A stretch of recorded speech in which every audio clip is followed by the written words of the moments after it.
Hello kids, welcome to carton crafts. दादाजी के आंगन के कोने में एक पुराना सूखा सा गमला रखा था। दादाजी अक्सर उस गमले को गौर से देखते और सोचते कि इसमें कभी सब्जा हुआ करता होगा। एक दिन उन्होंने गमले में पुरानी पीठी डाल दी। कुछ ही दिनों में हैरत अंगेज तौर पर उस सूखे गमले से एक हरा भरा पौधा उगाया, मगर इसमें टमाटर नहीं निकले।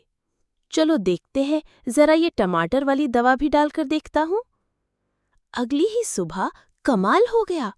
पौधे पर रंग बरंगी टमाटर झूम रहे थे, लाल, पीले और यहाँ तक कि सुनहरी रंग के भी।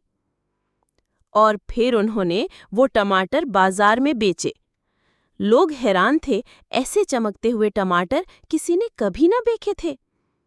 दादाजी के पास दौलत की रेल पेल हो गई। मगर कहानी यहाँ खत्म नहीं हुई। पौधे के टमाटर बढ़ते गए, आंगन से निकलकर गलियों तक, गलियों से बाजारों तक, हर जगह सिर्फ टमाटर ही टमाटर। दादाजी घबरा गए, अब तो ये संभाले नहीं संभल रहा। आखिरकार उन्होंने एक और दवा निकाली, दवा बंद करने वाली दवा। जैसे ही उन्होंने ये दवा पौधे पर डाली, टमाटर बढ़ना बंद हो गए। दादाजी रोने लगे। लाइक, शेयर और सब्सक्राइब करें।